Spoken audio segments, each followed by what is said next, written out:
اسلام ناجائز خوشی سے منع کرتا ہے، جائز خوشی کی حوصلہ افزائی کرتا ہے۔ نبی کریم صلی اللہ علیہ وسلم نے فرمایا کہ جب تم شادی کرو تو ولیمہ ضرور کرنا، چاہے ایک بکری کا بچہ ہی ذبح کرو۔ اور پھر صحیح بخاری میں موجود ہے، حضور علیہ السلام نے فرمایا جب تمہیں کوئی ولیمے کی دعوت دے تو ضرور جانا۔ دونوں باتوں پہ غور کر لیں، یعنی ایک طرف فرمایا خوشی کرنا ضرور، اور دوسری طرف فرمایا جب کوئی خوشی کرے تو اس میں شرکت ضرور کرنا۔ نبی کریم صلی اللہ تعالی علیہ وسلم کی گھر کے اندر جو بظاہر حالت تھی، جو حضور کا فقر اختیاری تھا، اس کا عالم یہ تھا کہ ایک مہینہ گھر میں چولہا نہیں جلتا تھا، کتنے ہفتے اور کتنے دن بیت جاتے تھے بغیر کھانا کھائے، روٹی کھائے، کھجور پر، سرکے پر، دودھ پر گزارا ہوتا تھا۔ لیکن جب خوشی کا موقع آتا، مسرت کا موقع آتا، اللہ نے آپ کو نواسے دیے امام حسن اور حسین، مہینہ چولہا نہیں جلتا تھا، پر جب نواسے تشریف لائے تو حضور نے ایک بکرا نہیں، دو بکرے ذبح فرمائے،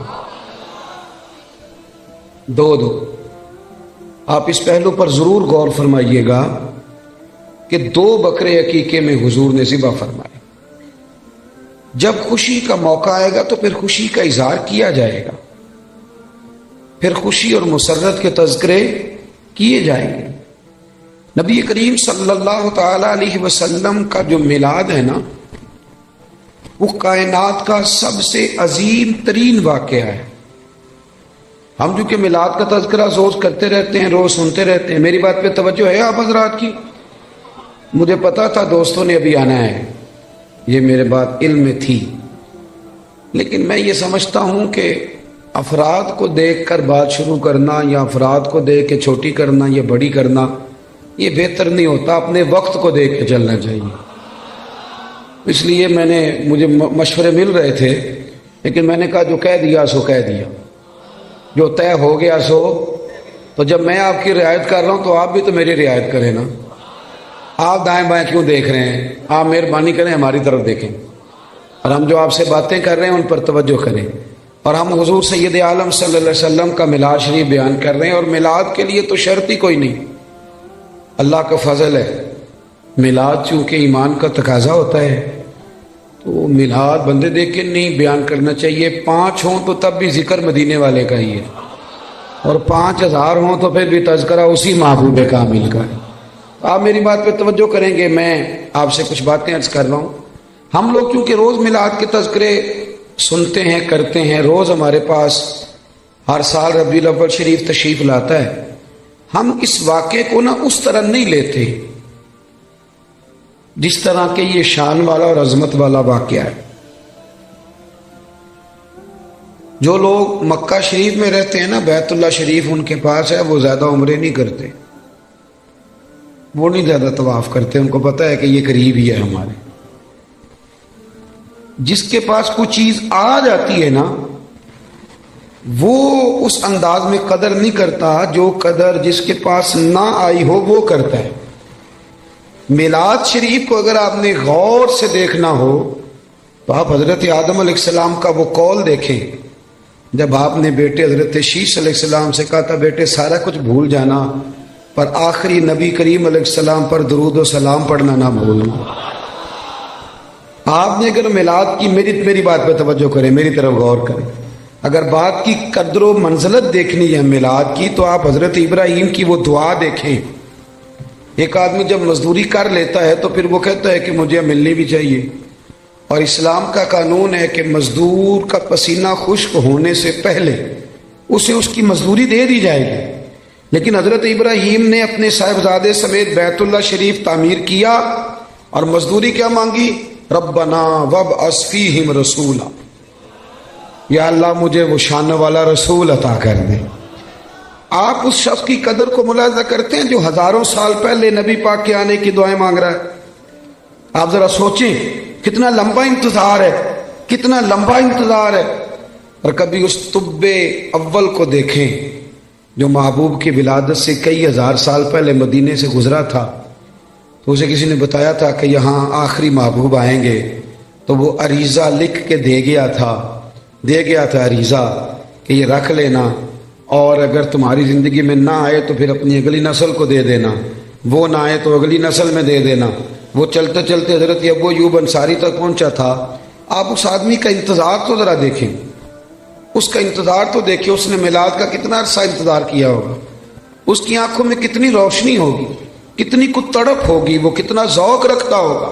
محبوب جب جناب ابو ایوب انصاری کے گھر آئے تو حضور نے مسکرا کے فرمایا ساری باتیں کر لی ہیں، وہ روکا تو مجھے دے دے، وہ روکا تو میرے حوالے کر دو، میرے نام لکھا گیا ہے. نبی کریم صلی اللہ علیہ وسلم نے ہر اس شخص کو، حضرت سلمان فارسی کہتے میں نے صدیوں کا سفر طے کیا، صدیوں کا.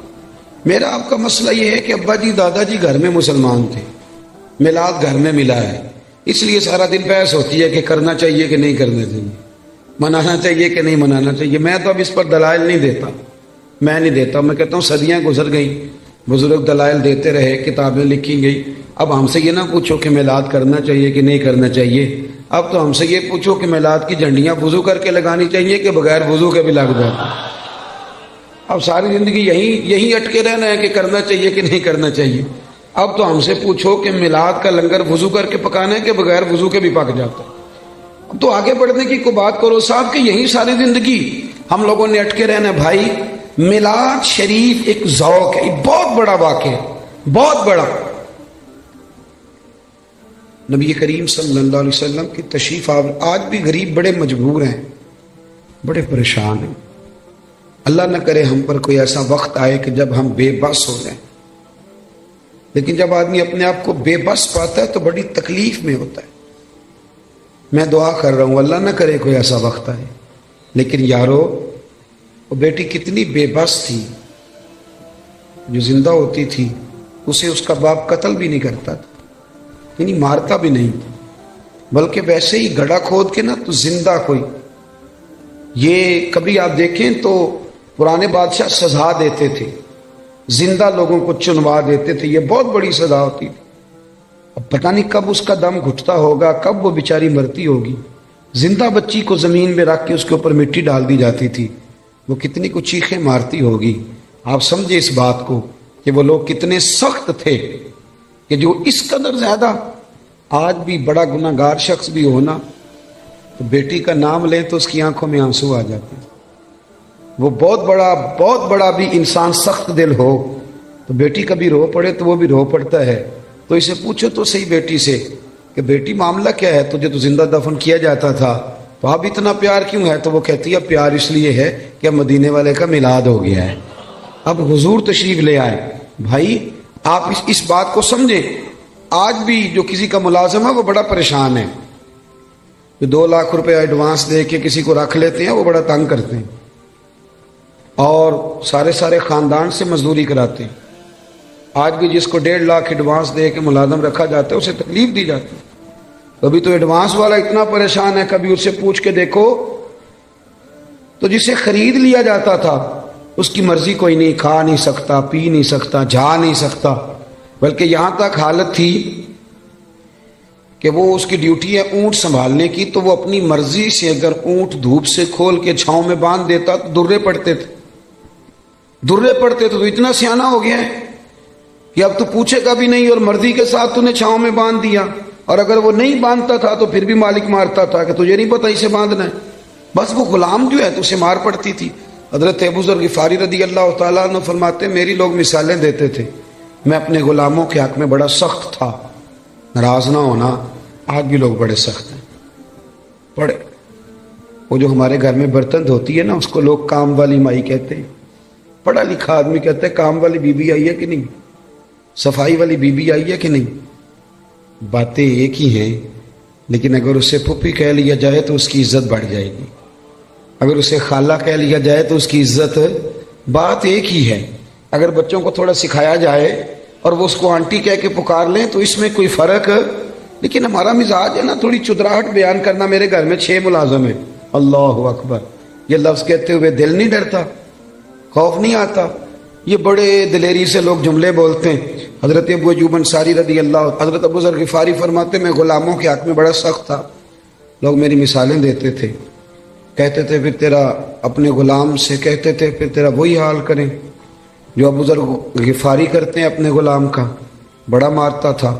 کہتے میں کلمہ پڑھنے کے لیے حاضر ہوا نبی کریم کی بارگاہ میں، حضور نے بڑی نصیحتیں فرمائیں۔ جب میں حضرت زید بن ارقم کے گھر سے باہر نکلنے لگا نا، دار ارقم میں تھے حضور، تو محبوب نے آواز دی، فرمایا ایک بات رہ گئی،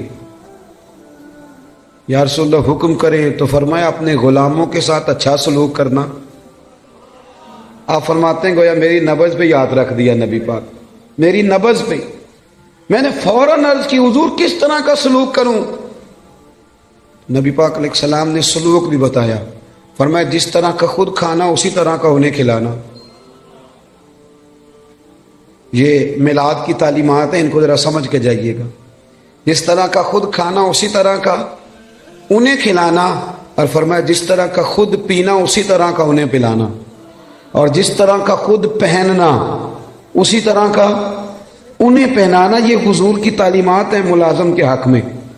آج پڑھی لکھی سوسائٹی میں یہ ہوتا ہے سارا کچھ، جو بڑا شور کرتے ہیں لبرل لوگ کہ ہم جی بڑے بڑے حقوق بیان کرتے ہیں سوسائٹی میں، تو یہ کرتے ہو سارا کچھ کہ جس طرح کا خود کھانا اسی طرح کا انہیں بھی کھلانا، جس طرح کا خود پینا اسی طرح کا انہیں بھی پلانا۔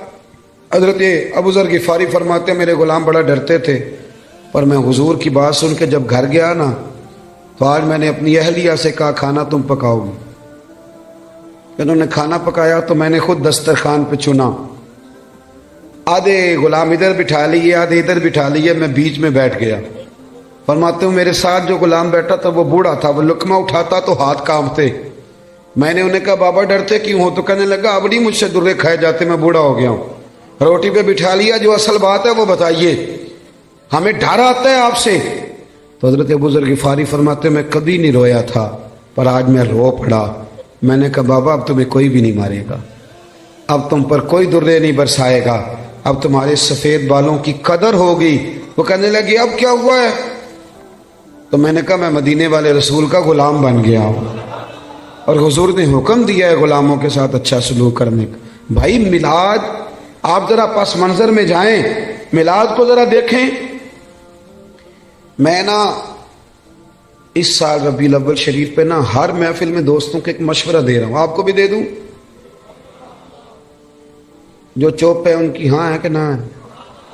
اللہ جزائے خیر دے آپ کو۔ وہ چپ بھی بیٹھے ہوئے نا جی، جو بندے چپ ہوتے ہیں وہ کبھی کبھی گھورتے بھی ہیں تھوڑا سا، تو بندہ پریشان بھی ہوتا ہے کہ اب یہ گھور رہا ہے، اللہ جانے کیا بات ہے۔ تو آپ تو خوش ہیں نا، خوش اس لیے ہونا چاہیے کہ میلاد شریف کا موقع ہے۔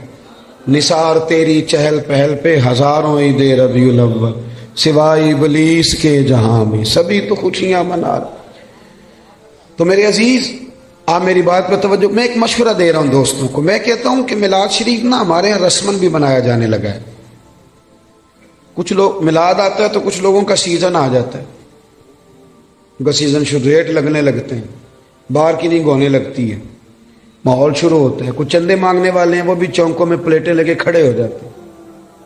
ایک طرف یہ دعویٰ کرتے ہو کہ ہم نبی پاک کے نام کا کھاتے ہیں، ہمارا سارا کچھ حضور کا صدقہ، اور میلاد کی باری آئے تو چندے مانگتے ہو۔ سارے سال میں ایک محفل تو اپنی جیب سے کرا لو، ایک ہی جیب سے کرا لو، چلو علامہ صاحب بھی ایک جیب سے کرا لیں، پیر صاحب بھی ایک جیب سے کرا لیں، کوئی ایک تو جیب سے کراؤ۔ ایک طرف کہتے ہو حضور کے نام کا کھاتے ہیں، دوسری طرف پلیٹیں لے کے کھڑے ہو چونکوں میں، یہ کیا معنی ہوا؟ میرے عزیز میلاد جذبات کے ساتھ منائیں، میلاد شوق کے ساتھ منائیں۔ بہت بڑا چودھری، نواب، سیٹھ، بہت بڑا جو ہے وہ انڈسٹری کا مالک 12 ربیع الاول شریف کو نا صبح صبح جھاڑو لے لے اور اپنے محلے کی مسجد میں جا کے جھاڑو دینا شروع کر دے۔ وہ سارے لوگ پوچھیں سیٹھ صاحب آپ نے تو کبھی خود اٹھ کے پانی کا پیالہ نہیں پیا، آج خیریت ہے؟ تو اس کی آنکھیں آنسو بہائیں، وہ کہ یارو آج میں صفائی کروں گا، اس لیے کہ آج کوئی معمولی دن نہیں، آج میرے نبی کریم کے میلاد شریف کا دن ہے۔ یہ ذوق بنے، ذوق۔ علامہ صاحب، پیر صاحب، مفتی صاحب وہ جھاڑو لے لے اور مسجد کی گلی میں صفائی شروع کر دیں۔ سارے شاگرد اور مرید اور عقیدت مند دوڑ، حضرت میں کرتا ہوں مجھے دے دیں. تو وہ کہ نہیں یار تو پیچھے ہٹ جا، مجھ سے تو کسی نے سلام نہیں لینی تھی، میرا تو کسی نے حال نہیں پوچھنا تھا، یہ میری جتنی شانیں ہیں یہ مدینے والے محبوب کے میلاد کا ہی صدقہ ہے. آج حضور کا میلاد شریف، 2 جوڑے لے لیے بھائی نے، ایک مٹھائی کا ڈبہ لے لیا اور 10 ربیع الاول کو اپنی بہن کے گھر چلا گیا، جا کے نا اسے مٹھائی کھلائی، 2 جوڑے کپڑوں کے دیے. تو ہمشیرہ بول پڑی، کہنے لگی بھائی تیرے پاس تو ٹائم ہی نہیں ہوتا، تو کیسے آ گیا ہے، تو کیسے آ گیا؟ تو بھائی کی آنکھیں چمک پڑی، وہ کہنے لگا بہن 2 دن بعد نا میرے نبی پاک کا میلاد شریف ہے، تو میں عید میلاد والی عید ہی دینے آیا ہوں. تو بہن رو پڑی، نے سارے محلے کو بتایا میرا بھائی اپنے نبی سے بڑا ہی پیار کرتا ہے. بڑے میلاد میں نا جذبات نہیں شامل ہوتے، اب بات رسمن رہ جاتی. اب وہ کیفیات جو آدمی اپنے بیٹے کی شادی رکھتا ہے، اس کی بہن اور بہنوئی اگر ناراض ہوں تو وہ منانے نہیں جاتا ان کو، بتاؤ یار شادی ہے، خوشی تمہارے بغیر نہیں ہو سکتی. تو میلاد شریف کی جس نے خوشی کرنی ہے اس کے سارے رشتہ دار ناراض ہو تو اس نے خوشی کیسے منا لی؟ چاہیے تو یہ تھا نا کہ وہ میلاد شریف سے پہلے جاتا ناراض لوگوں کے گھروں میں اور جا کے کہتا ساری خوشیوں سے بڑی خوشی یہ آئی ہے، میں آپ سے معذرت کرنے آیا ہوں، آؤ سارے مل کے اکٹھے ہو کے نبی پاک کا میلاد منائیں. ہم اگر میلاد میں جذبات شامل کریں، ذوق شامل کریں، گہرائی میں اتر جائیں، گہرائی میں جائیں، اور پھر جتنی تعلیمات ہیں نبی پاک کے میلاد کی، جتنی تعلیم، دیکھو نا آج بھی جب میلاد کا اسٹیج سجتا ہے نا، جس نے 2 لاکھ روپیہ، 1 لاکھ روپیہ، 50,000 روپیہ تعاون کیا ہوتا ہے نا، وہ اسٹیج پہ بیٹھ جاتا ہے، چاہے وہ سارا سال مسجد نہ آیا ہو. اس نے جیب میں رکھی ہوتی ہے سیاستدان نے، سیٹھ صاحب نے ٹوپی، تو وہ سفید ٹوپی نکالتا ہے، چونکہ اس نے 50,000 دیا تو آ جاتا ہے اسٹیج پہ. اور جن کے ہاتھوں میں نوٹوں کی دتیاں آتی ہیں وہ سارے فرنٹ سیٹ پہ بیٹھے ہوتے ہیں، اور پھر ان کے نام بھی نعت خواں یاد کر لیتے ہیں، اللہ ماشاء اللہ، کہتے ہیں یہ حاجی بڑا عاشق رسول ہے. بھی عشق تو اندر کی بات ہے، تجھے کیسے پتا چلا اس کے اندر ہے کہ نہیں؟ یہ تو بل تو کیسے گہرائی میں اتر گیا کہ حاجی عاشق رسول ہے، کہ یہاں عشق رسول کے لیے نوٹوں کی دتھی کا ہونا ضروری ہے؟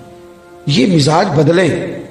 سارا سال ہر اسٹیج پہ امیروں کا قبضہ رہتا ہے، اگر میلاد کے اور سیرت کے اسٹیج پر بھی امیروں کا قبضہ رہا تو غریب بیچارے کدھر گئے؟ ایک تو نیکی کرو، محلے کا جو سب سے غریب آدمی ہے جس کو کبھی کسی نے نہیں پوچھا اس کے لیے ایک جوڑا بنواؤ، اس کے سر پہ دستار سجاؤ، اور جو فجر کے وقت آ کے مسجد کھولتا ہے، صفائی کرتا ہے، اسے کپڑے پہناؤ اچھے، دستار سجاؤ، میلاد کے اسٹیج پہ بٹھاؤ. تو وہ کہے اب کیا کرنا ہے تو اسے کہو اب کہنا ہے ہم غریبوں کے آقا پہ بے حد درود، ہم غریبوں کے آقا پہ، ہم غریبوں کے آقا پہ بے حد درود، اور ہم فقیروں کی ثروت پہ لاکھوں سلام. میلاد میں اصطلاحات کی ضرورت ہے. مجھے نہیں اچھا لگتا لنگر ہو میلاد شریف کا اور وہ چھتوں سے بانٹا جائے، ایک طرف لنگر اور وہ بھی لنگر شریف، اور پھینکا جا رہا ہے چھتوں سے. میلاد شریف کے لیے میں اپنے ہاں یہ اہتمام کرتا ہوں، میں کہتا ہوں تازی روٹی آپ باورچی سے کہیں وہ روٹیاں پکائے، صبح فجر کے بعد کھانا شروع ہو جاتا ہے. میں اپنے سنگیوں سے کہتا ہوں بھی سارا دن روٹی کھانی ہے آج، سارا دن. اس کا طریقہ یہ ہوگا کہ تھوڑی سی اب کھا لو، تھوڑی سی ٹھہر کے کھا لو. تو کیا وہ کیسے کھانی ہے؟ غریبوں کو بلا بلا کے لاؤ. آپ کو پتہ ہے نا ہر محفل میں غریبوں کے دسترخوان الگ ہوتے ہیں، امیروں کے دسترخوان. پیر صاحب کو چونکہ گلے کی تکلیف ہوتی ہے تو ان کے لیے اللہ ماشاءاللہ دیسی گھی کی یخنی الگ تیار ہوتی، کالی مرچ والی، انہوں نے الگ کھانی ہوتی، وہ سارا بندوبست الگ سے تیار ہوتا ہے. اور غریب آدمی کو پھینکے جاتے ہیں یوں کر، یہ اعزاز نہیں. میری بات کی سمجھ آ رہی ہے؟ آپ مجھے بتائیں کہ آپ بیٹے کی شادی کریں تو شاپر پھینکیں گے، ڈبے پھینکیں گے، آپ چھتوں سے پھینکیں گے؟ آپ لوگ کہیں گے یہ کیا طریقہ ہے؟ آپ بٹھائیں لوگوں کو اور ان کے ساتھ خود بیٹھیں. سیٹھ صاحب، چودھری صاحب، علامہ صاحب، مفتی صاحب، پیر صاحب ویسے ہی غریب کے ساتھ بیٹھ جائیں گے نا تو روٹی آنے سے پہلے ہی آدھا پیٹ بھر جائے گا اس کا. وہ سمجھے گا مجھے عزت مل رہی ہے، مجھے وقار مل رہا ہے. میلاد کے موقع پر غریب کو بٹھال کے، اللہ کرے کہ ہم یہ خوشی منائیں کہ آج روٹی میں اپنے ہاتھوں سے کھلاؤں گا، آپ کھانے ڈال ڈال کھلائیں، ان کو کھلائیں، ان کی خدمت کریں. اظہار مسرت کرے، شوق پیدا کرے۔ سیاستہ میں روایت ہے، حضرت عتبان بن مالک رضی اللہ تعالیٰ عنہ نابینا صحابی تھے، میرے نبی کریم علیہ السلام کی خدمت عالی مرتبت میں حاضر ہوئے، عرض کی یا رسول اللہ صلی اللہ علیہ وسلم میرا دل کرتا ہے میرے گھر تشریف لائیں۔ صاحب نسیم الریاض نے ایک باب باندھا ہے شرح شفا شریف میں، وہ فرماتے ہیں کہ جب تک نبی کریم علیہ السلام کا شوق نہیں نہ پیدا ہوتا ساری عبادتیں پھیکی رہ جاتی۔ کیا چیز جی؟ شوق۔ نبی کریم علیہ السلام فرماتے ہیں، رب فرماتا ہے جو مجھ سے ملنے کا شوق رکھتا ہے نا، اللہ فرماتا ہے میں بھی اس سے ملنا چاہتا ہوں۔ اور جس کے دل میں کبھی خواہش نہ پیدا ہوئی کہ میں اپنے رب سے ملوں، رب بھی اس کی ملاقات کو پسند نہیں۔ یہ شوق یعنی حضور علیہ السلام کا شوق، محبوب کے لیے اہتمام، بندوبست، یہ ضروری ہے۔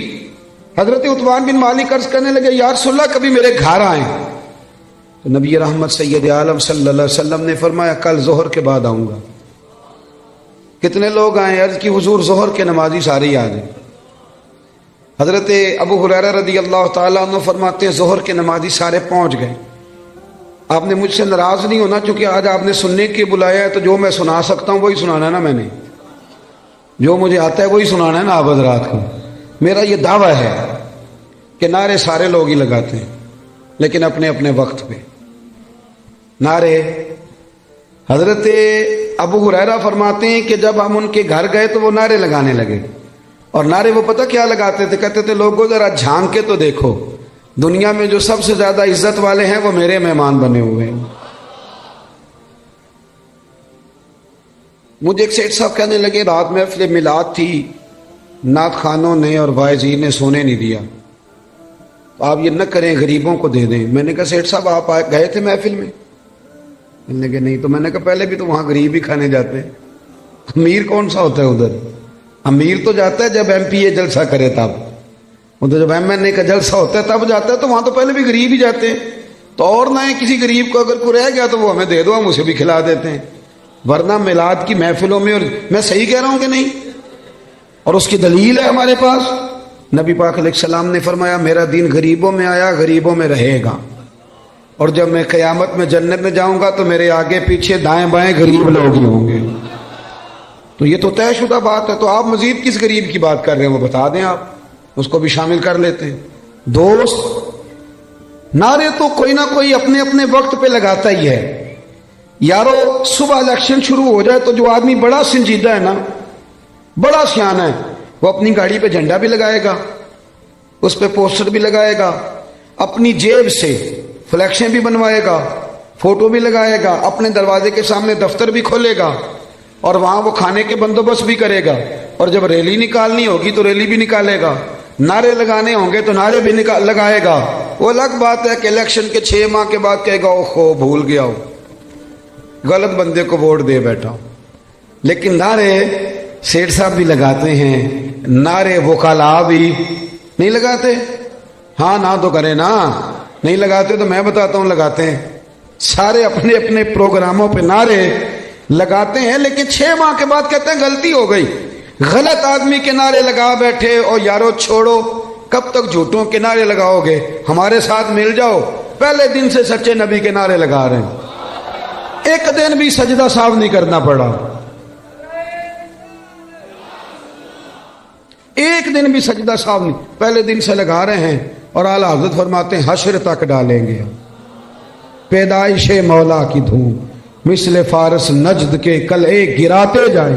او بھائی ادھر آ جائیں، سچے محبوب۔ حضرت ابو ہریرہ فرماتے ہیں انہوں نے نا شور کرنا شروع کیا، کہنے لگے لوگوں آؤ دیکھو جو سب سے زیادہ عزت والے ہیں وہ میرے مہمان بنے ہوئے۔ پھر انہوں نے کیا کیا؟ سارے محلے کی دعوت پکائی۔ نبی کریم علیہ السلام نے فرمایا ہمیں بلایا تو اب بتاؤ کرنا کیا ہے؟ تو عرض کرنے لگے یا رسول اللہ صلی اللہ علیہ وسلم میرے گھر کے کسی کونے میں 2 رکعتیں نماز پڑھ دیں، میں جب تک زندہ رہوں گا وہاں سجدے ہی ادا کرتا رہوں۔ صحابہ کرام کا جو وابستگی ہے نا ذات رسالت کے ساتھ، ہمارے ہاں ایک تو وہ طبقہ ہے جو بیچارہ ابھی تک ابحاث میں الجھا ہوا ہے، اور ایک ہم لوگ ہیں جو منانے والے ہیں۔ ہمارا وہ ذوق، وہ خوبصورتی، وہ حسن، وہ وارفتگی. یارو دیکھو نا، ایک میں ہوں جو کہہ رہا ہوں میلاد کرنا چاہیے، اور ایک وہ شخص ہے جو ریڑھی لگاتا ہے، مزدوری کرتا ہے بیچارہ، اور روزانہ 100 روپیہ بچاتا ہے، پھر وہ بچا کے پیسے جمع کرتا ہے، پھر وہ سال کے بعد کسی نعت خواں کو، قاری کو، کسی خطیب کو دعوت دیتا ہے، پھر وہ دریاں بچھاتا ہے، پھر حسب توفیق وہ روٹی پکاتا ہے، پھر وہ لوگوں کو پیغام دیتا ہے. نہ اس کی فوٹو آتی ہے، نہ وہ اسٹیج پہ بیٹھتا ہے، نہ اس کا اشتہار پہ نام آتا ہے. لیکن ایک بات تو پکی ہے نا کہ اس نے غربتوں میں رہ کے جب ذکر رسول کی بزم سجائی ہے تو یہ تو دعویٰ ہے نا کہ اس کی روح کا رشتہ ہے مدینے والے رسول کے ساتھ. اس کی روح کا رشتہ ہے. ہمیں اپنی نسلوں کو، بچوں کو بتانا چاہیے. اور پھر پوری دنیا میں جب آپ میلاد مناتے ہیں تو پیغام امن جاتا ہے. پوری دنیا میں ایک دفعہ میلاد کی جلسے کو معمولی نہ سمجھے. میری طرف دیکھیں، جب آپ میلاد مناتے ہیں تو میری طرح کا بالکل چھوٹا آدمی بھی ہو تو یہ تو وہ بتاتا ہے نا کہ حضور کے آنے سے پہلے بیٹیاں ذبح ہوتی تھیں. یہ تو وہ بتاتا ہے نا غلام بکتے تھے. یہ تو بتاتا ہے نا کہ ماں باپ کی کوئی قدر ہے. یہ ہر جگہ ہوتا ہے کہ نہیں ہوتا؟ ہر میلاد میں. بلکہ کئی لوگ شکوہ بھی کرتے ہیں، لو جی ہر سال وہی بات چھیڑ دیتے ہیں. تو میں کہتا ہوں یہی تو بات ضروری ہے چھیڑنی. ہر آدمی یہ ہر سال یہ بات بتلاتا ہے نا کہ غلام بکتے تھے. ہر سال ہر آدمی یہ بات کرتا ہے کہ ماں باپ منڈیوں میں بیچے جاتے تھے. تو جب آپ ربیع الاول شریف میں میلاد مناتے ہیں نا تو نبی پاک کی تعلیمات نئے سرے سے پوری دنیا کے اندر پھیلتی ہیں. نئے سرے سے. اور میں نے دیکھا ہے، میں نے ملک سے باہر بھی دیکھا ہے کہ صرف ایک زبان میں نہیں، ہر زبان میں میلاد کے جب تذکرے چھڑتے ہیں، ہر زبان میں، تو پوری دنیا میں یہ پیغام جاتا ہے کہ یہ 12 ربیع الاول کے جو ایام ہے یہ پیغام امن کے ایام، یہ پیغام محبت کے ایام. یہاں عورتوں کے حقوق کی بات ہوگی، یہاں جانوروں کے حقوق کی بات ہوگی، یہاں ماں باپ کے حقوق کا ذکر ہوگا، یہاں پڑوسی کے حقوق کا ذکر ہوگا، یہاں بیٹی کی بابت بتایا جائے گا. ایک بات اور آپ سے کرنی ہے، اس پر بھی آپ نے خاص توجہ کرنی ہے. انسان، کچھ چیزیں ایسی ہوتی ہیں جو اس کی تقریر سے ثابت ہوتی ہیں، اور کچھ چیزیں ایسی ہوتی ہیں جو اس کے عمل سے ثابت. ہمارا زمانہ نہ تیز لوگوں کا زمانہ ہے. لوگ آگے بڑھ کے نہ اپنا بتانا چاہتے ہیں. اپنا بتانے سے بات نہیں بنتی، عمل کرنے سے بات بنتی. میں اپنے دوستوں کو اکثر مشورہ دیتا ہوں کہ کبھی کسی کو شیشے میں اتارنے کی کوشش نہ کرنا. اگر تم نے کسی کو شیشے میں اتارا تو دنیا بڑی تیز ہے، وہ تمہیں شیشے میں اتار لے گا. مت کوئی ایسا کام نہ کرنا. اخلاص حسن ہے زندگی کا. اخلاص والے لوگ اداکار نہیں ہوتے. وہ جو ہوتے ہیں وہ اصل ہی ہوتے ہیں. وہ جو ہوتے ہیں وہ اصل ہوتے ہیں، ان میں کوئی اداکاری نہیں ہوتی. میلاد شریف کا عنوان اور میرے نبی کریم صلی اللہ تعالی وسلم کی تشریف آوری، اس نے دنیا سے ہر ملمہ سازی کو دور کر دیا اور احساس، اخلاص، ان چیزوں کو بیدار کر دیا. حضور کے آنے سے پہلے رشتے سارے ہی تھے. ماں بھی ہوتی تھی، باپ بھی ہوتا تھا، بہنیں بھائی سب رشتے ہوتے تھے، رشتے تھے. ان میں احساس نہیں تھا. اگر میلاد منانے والے میں احساس ہی نہ ہو اور وہ دعویٰ اونچا کرے، احساس ہی نہ ہو سرے سے، وہ بالکل دنیا داری کرے. میلاد تو احساس کا نام ہے نا. حضور نے احساس دیا. احساس. ہمارے یہاں کچھ رشتے ایسے ہوتے ہیں جن کا تذکرہ لوگ کرتے نہیں، شرماتے ہیں. جیسے میاں بیوی کا رشتہ ہے. اس انداز میں ماں باپ کے حقوق بیان کیے جاتے ہیں، اولاد کے کیے جاتے ہیں. پڑھو، اس رشتے میں بہت سارے لوگ بات کرتے ہوئے جھجکتے ہیں، حالانکہ یہ وہ رشتہ ہے جسے اللہ نے اپنی نشانیوں میں سے نشانی قرار دیا. نبی کریم علیہ السلام نے اس رشتے کا اتنا احساس بیان کیا. حضرت عائشہ صدیقہ رضی اللہ تعالیٰ عنہ فرماتی ہیں حضور گھر میں نا اکثر اپنی پہلی زوجہ سیدہ خدیجہ الکبریٰ رضی اللہ تعالیٰ عنہ کا ذکر چھیڑ دیتے تھے. اکثر مجھے رشک آتا تھا، میں ناز کرتی تھی، کیا بات ہے، خدیجہ کی کیسے مقدر ہے کہ ان کے وصال کو زمانہ بیت گیا اور حضور ذکر کرتے ہیں. کہتی ہیں میرا دل تھا کبھی حضور سے پوچھوں گی. ایک دن نہ نبی کریم علیہ السلام گوشت لائے اور مجھ سے فرمایا کہ آج تک گوشت پکاؤ. کہتی ہیں وہ گوشت میرے سامنے ہے. میں صاف کرنے لگی تو محبوب کریم علیہ السلام نے فرمایا ذرا شوربہ زیادہ کرنا. میں نے کہا یا رسول اللہ صلی اللہ علیہ وسلم کچھ مہمان آئیں گے؟ تو حضور فرمانے لگے نہیں، مجھے پتہ چلا ہے مدینے میں نا ختیجہ الکبریٰ کی کچھ سہیلیاں آئیں گی، تو تم شوربہ زیادہ پکانا، میں کچھ سالن انہیں بھی بھیجوں گا۔ میں کہہ رہا ہوں ذرا رشتے کے احساس کی شدت کو ملاحظہ کریں۔ وہ باتیں جو اکثر لوگ کرتے وہ جھجکتے ہیں کہ اب اس کی بھی شدت بیان کی جائے۔ فرمایا میں نے نا انہیں سالن بھیجنا ہے۔ حضرت عائشہ صدیقہ کہتی ہیں میں نے جھجکتے جھجکتے سنبھل کر سوچ کر مسجع مکفہ بڑی احتیاط سے نظریں جھکا کے ایک جملہ کہا، میں نے کہا یا رسول اللہ صلی اللہ علیہ وسلم اللہ نے آپ کو جوان اور خوبصورت بیویاں دی ہیں، آپ تو ہر وقت حضرت ختیجہ کا ذکر کرتے رہتے۔ کہتی ہیں میں نے تو بات کر دی اور میں خاموش ہو گئی، اب میری جرت نہیں تھی کہ نظر اٹھا کے دیکھوں چہرہ نور کا رنگ کس طرح کا ہے، جھجک رہی تھی۔ پوری ہمت کر کے میں نے ذرا نظر اٹھائی تو حضور کے چہرے پہ جلال تھا۔ تو محبوب فرمانے لگے عائشہ آج بات کی، آج کے بعد نہ کرنا۔ یا رسول اللہ کیا ہوا؟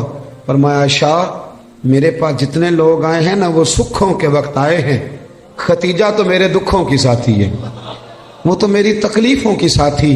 فرمایا لوگ مجھے پتھر مارتے، میری راہوں میں کانٹے بچھاتے، میں پریشان ہو کے گھر لوٹتا، اس وفادار بیوی کے ایک ہاتھ میں دودھ کا پیالہ ہوتا، ایک ہاتھ میں کھجوریں ہوتی، کھجور کھلا کے دودھ پلا کے بستر بچھا کے کہتی محبوبہ غم نہ کرنا، اللہ بڑی شان عطا فرمائے گا۔ اتنی شدت رشتوں نے پیدا کر دی، اتنا احساس۔ حضرت عائشہ کہتی ہے ایک بوڑھی اماں حضور سے ملنے آئی تو نبی پاک نے بڑا ہی پیار کیا، کھانے کھلائے، حضور بڑی محبت سے باتیں کرتے رہے۔ نبی کریم علیہ السلام نے جاتے دفعہ تحفے بھی دیے۔ صاحب کنز العمار لکھتے ہیں حضرت عائشہ کہتی میں نے کہا حضور مہمان تو روز آتے پر اتنا پیار؟ کون تھی بی بی؟ محبوب فرمانے لگے ختیجہ الکبریٰ کی سہیلی تھی، یہ آتی تھی ختیجہ ٹائم دیتی تھی۔ کیا خوبصورت جملہ ہے۔ فرمایا میں نے آج ختیجہ کے طریقے کو زندہ رکھا ہے، میں نے اسے وقت دیا، حسن العہد من الایمان۔ محبوب فرمانے لگے اچھے طریقے سے رشتے نبھانا یہ بھی ایمان کا حصہ ہے۔ او میرے دوست رشتوں کی شدت ہو، او یار چھوڑ، ایسے ہی تو باتیں سن سن کے ادھر ادھر سے اپنے سگے بھائی کا مخالف ہو گیا۔ بھائی سے پیار کر، بھائی سے محبت کر۔ میلاد کا معنی رشتوں میں حسن پیدا کرنا۔ ایک صحابی نے آ کے عرض کی یا رسول اللہ یہ میرا بھائی آپ کے پاس ہی بیٹھا رہتا ہے، مشکات میں موجود، سارے کام تو مجھے کرنے پڑتے ہیں۔ تو میلاد والے محبوب نے کیا خوبصورت جملہ کہا، فرمایا جا جا کے ڈیوٹی کر، رب جو تجھے رزق دیتا ہے نا وہ اس کی برکت سے عطا کرتا ہے۔ اتنا حسن پیدا کر دیا رشتوں میں، اتنا۔ او یار بہن کے لیے جو جذبات نبی پاک نے بیان فرمائے۔ حضرت شیمہ حضور کی رضائی بہن تھی، توجہ ہے میری بات پر؟ میں ایک شکوہ کر لوں آپ دوستوں سے ہلکا سا، بھائی نہ یاروں کو ٹائم دیتے ہیں، بہنوں کو نہیں دیتے، فون بھی نہیں کرتے۔ بہن پردیس میں نہ انتظار کرتی رہتی ہے کہ چلو کبھی بات کریں۔ میں آپ کو بڑی ذمہ داری سے کہتا ہوں، میرے ایک سنگی نے ایک دفعہ کہا کہ پیر صاحب میرے لیے دعا کرنا، تو میں نے اسے کہا یار میں تو مصروف آدمی ہوں، میں کوشش کرتا ہوں کہ یا اللہ جن جن نے دعاؤں کے لیے کہا سب کی قبول کر۔ کہنے لگا میں بڑا پریشان ہوں، نام لے کے کریں۔ میں نے کہا میں نہیں وعدہ کرتا، ہاں اگر تم نے صحیح دعا کرانی ہے نا رونے والی تو اپنی بہن سے کہہ، وہ تو اشارہ دے جا کہ میرے لیے دعا کرنا تو مسلح بھگو دے گی رات کو رو رو۔ ہاں بیٹی سے کہے، اور اگر بہت جلدی قبول کرانی ہے تو پھر اپنی اماں کے کان میں کہے، پھر دیکھ تیرے لیے کس طرح دروازہ کھلتا ہے۔ اور میرے نبی کریم نے وعدہ بھی فرمایا ہے، حضور فرماتے ہیں جب ماں باپ اولاد کے لیے ہاتھ اٹھاتے ہیں تو رب خالی لوٹاتا ہی نہیں۔ حضور نے نا یہ احساس دیکھیں نا، آج لبرل لوگ کھڑے ہوتے ہیں تو وہ کہتے ہیں جی اسلام نے جی بہنوں کا حصہ آدھا رکھا ہے اور بھائی کا ڈبل رکھا ہے۔ میں کہتا ہوں تم نے دین سیکھا ہی نہیں، ہمارے پاس آؤ ہم تمہیں بتائیں۔ بیٹی کا حصہ زیادہ ہے بیٹے سے، کہتے ہیں یہ تو ڈبل ہے۔ اور میں نے کہا خدا کے بندے عورت کا حصہ سنگل ہے، پر یہ بتاؤ اس کے ذمہ کوئی حق ہے؟ بچوں کا نان نفقہ ماں کی ذمہ داری کے باپ کی، بیوی کا نان و نفقہ اس نے دینا ہے، بچوں کی پرورش خامد نے کرنی ہے، ماں باپ کی ذمہ داری کس نے اٹھانی ہے؟ عورت کا حصہ سنگل ہے، ذمہ داری کوئی بھی نہیں، وہ سارا اس کے پاس بجٹ ہی بجٹ ہے، وہ لگا دے تو اس کی مہربانی، خرچ کرے تو اچھا، ورنہ اس کے ذمے کوئی حق نہیں ہے سوائے اس کے کہ زکوٰۃ فرض ہو جائے یا حج فرض ہو جائے یا قربانی واجب ہو جائے، اس کے ذمے کوئی حقوق، مرد کا حصہ ڈبل ہے، پر ذرا اس کی ذمہ داریاں تو دیکھ۔ وہ میری طرف دیکھ کے خوش ہونے لگا، کہنے لگا صاحب آج تو آپ نے رخ ہی بدل دیا بات کا۔ اور میں نے کہا آپ دور بیٹھ کے باتیں سنتے ہیں نا، آپ کبھی قریب آئیں، جتنا جتنا میرے محبوب کا دین پڑھتے جاؤ گے نا، میرے محبوب کے غلام بنتے جاؤ گے، گدائی کرتے جاؤ گے رسول کریم۔ حضرت شیمہ حضور کی رضائی بہن تھی، حضرت حلیمہ سعدیہ کی بیٹی۔ ان کے قبیلے پر مسلمانوں نے باقاعدہ حملہ کیا، گرفتار ہوئے لوگ، اور بڑی سخت جنگ لڑی مسلمانوں۔ یہ جب آئی نا مدینے تو حضرت ابو ہریرہ کہتے ہیں آگے کہنے لگی میری نا اپنے نبی کریم علیہ السلام سے ملاقات کراؤ۔ تو میں نے بی بی کا دوپٹہ دیکھا تو پرانا تھا، میں نے حالت دیکھی تو اس کی پرانی تھی، سادے کپڑے۔ کہنے لگی کراؤ نا میری ملاقات۔ اللہ اکبر، 2-3 دفعہ کہا تو میں نے کہا تم کون ہو؟ کہنے لگی جا کے نا تو محبوب کی بارگاہ میں عرض کرو کہ یا رسول اللہ شیمہ آئی ہے، کان میں کہو۔ حضرت ابو ہریرہ کہتے ہیں کہ میں اس کی باتیں سن رہا تھا، مجھے یقین نہیں تھا۔ میں نے کہا یہ بی بی کس طرح بول رہی ہے؟ یہ اعتماد اگر ہوتا ہے تو صرف بہن کو ہی ہوتا ہے، یہ رنگ اسی کا ہوتا ہے۔ کہتے ہیں میں گیا اور میں نے جا کے حضور کے کان میں کہا یا رسول اللہ ایک بی بی یہ سادے سے کپڑے جو لوگ گرفتار ہو کے ان میں آئی، کہتی میرا نام شیمہ ہے۔ ابو ہریرہ کہتے ہیں محبوب نے تو دونوں مقدس آنکھیں کھول کے میری طرف دیکھا، فرمایا شیمہ؟ یا رسول اللہ، ہاں۔ کہتے ہیں حضور اتنی تیزی سے اٹھے کہ چادر مبارک منبر پہ رہ گئے۔ محبوب گھر لے گئے، کہا عائشہ کو بھی بلاؤ، فاطمہ کو بھی بلاؤ، سودا اور حفصہ کو بھی بلاؤ، میری ہمشیرہ آئی ہے۔ کھانے بننے لگے، خدمتیں ہونے لگی۔ سارا زمانہ ترستا ہے کہ مدینے میں کوئی کلی بن جائے، پر میرے محبوب فرمانے لگے شیمہ تو پسند کرے تو تیرے لیے مدینے میں مکان نہ بنا دوں، اگر تو کہے تو میرے پاس رہ جا، میری بہن یہاں رہ جا۔ حضرت عائشہ کہتی میں رو رہی تھی کہ محبوب اتنا پیار، اتنی محبت اور رضائی بہن کے ساتھ۔ میلاد تو احساس کا نام ہے، تیرے اندر احساس ہی نہ ہو اور تو خالی نعرے لگا کہ گھر لوٹ آئے، تو تو میلاد کو کیا سمجھا؟ تو مقصد تک کیسے پہنچا؟ میرے عزیز غور کرے۔ حضرت شیمہ کہنے لگی نہیں میں نے واپس جانا ہے، اور میں ٹھیک ہے میں تیاری کرا دیتا۔ کہنے لگی اکیلی نہیں جاؤں گی، میرا جتنا قبیلہ گرفتار ہوا ہے سارا آزاد کریں۔ حضرت عائشہ کہتی ہیں پہلے جتنی بھی باتیں ہوتی تھی مشورے سے ہوتی، صحابہ کو بلایا جاتا، مشورہ کیا جاتا، لیکن ادھر بہن کے لب ہلے آزاد کر دیں، ادھر حضور نے مشورہ نہیں لیا، فرمایا جا سارے ہی آزاد ہیں بغیر مشورے۔ احساس کا نام میلاد ہے، تھوڑا احساس۔ آپ یقین کریں کبھی کبھی بڑی دقت ہوتی ہے، محافل میلاد میں بڑی دقت ہوتی ہے، یار آپ احساس ہی نہیں کر رہے، آپ سمجھ نہیں رہے چیزوں کو کہ یہ کس قدر خوبصورتی کا موقع ہے۔ پوری دنیا کے احساس کا پیغام اگر دیا جا سکتا ہے تو میلاد شریف کے نام پر دیا جا سکتا ہے، میلاد النبی کے نام پر۔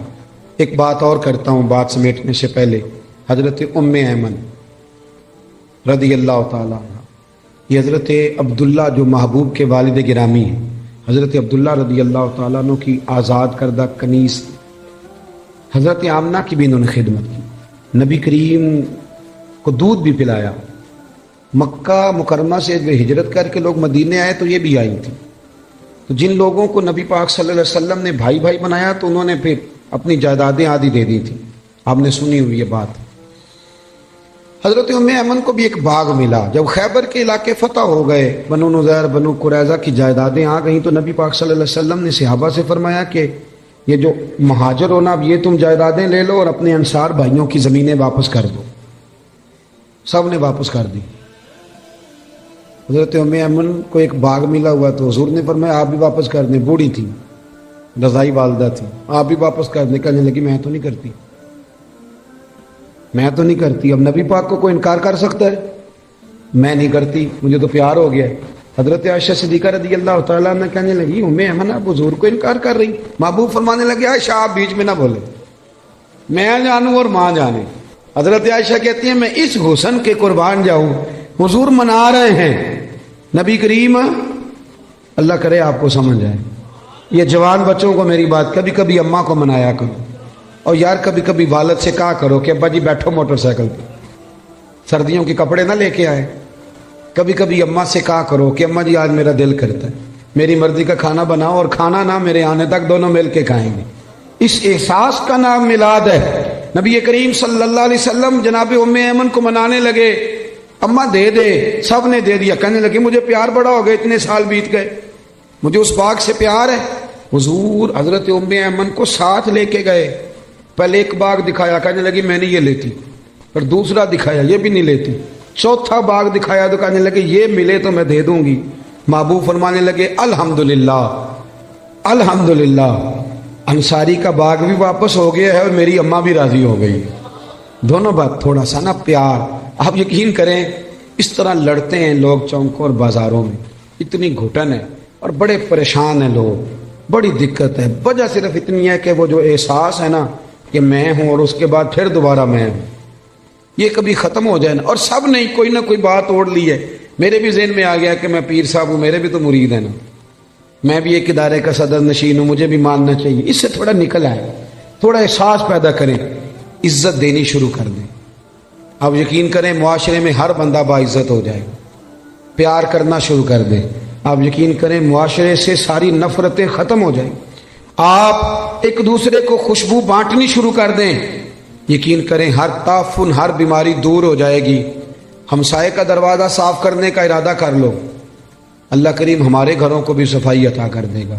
میں اپنے دوستوں سے کہا کرتا ہوں، ایک صاحب ایک دفعہ آئے، کہنے لگے بڑے علاج کرائے، بڑے تعویذ لیے، لیکن اللہ نے اولاد نہیں دی۔ تو میں نے کہا یار اگر نہیں نہ دی تو پھر اللہ کی حکمت ہے، بھائی کے بچے ہیں، بہن کے ہیں، کہنے لگے ہیں۔ تو میں نے کہا ان کو اپنے بچے سمجھ لو، وہ تو اپنے ہی بچے ہیں نا۔ احساس کی بات ہے نا، آپ احساس کر لیں۔ آپ یقین کریں ایک بزرگ تھے، تو ان کے پوتے بیاہنے کے قابل ہو گئے تھے، وہ بڑی فکر کرتے تھے گھر کی، تو ان کے بچے مجھے کہنے لگے ابا جی فکر سے بیمار ہیں، انہیں سمجھائیں۔ تو میں نے کہا بابا جی آپ چھوڑ کیوں نہیں دیتے؟ کہنے لگے بچپن سے ہی فکر والا ہوں، ماں باپ کی بڑی کی ہے، بہن بھائیوں کی بھی بڑی کی ہے، اولاد کی بھی بڑی کی ہے، جب تک زندہ ہوں فکر ہی کرتا رہوں۔ میرا دل کرتا ہے میری زندگی میں پوتے پوتیاں بھی اپنے اپنے گھر والے ہو جائیں۔ تو اگر تو احساس ہو گیا تو پھر تو بڑی بات ہے، نہ ہوا تو نہ ہوا۔ اپنی زندگی میں شعور لائیں۔ اگر ہم تھوڑا تھوڑا کر کے میلاد کو اس کے حسن کے ساتھ سجانے لگے، پیار کرنے لگے، اور کم از کم یہ سارے دن ہی ہمارے درود و سلام میں گزر جائیں، یہ سارے دن۔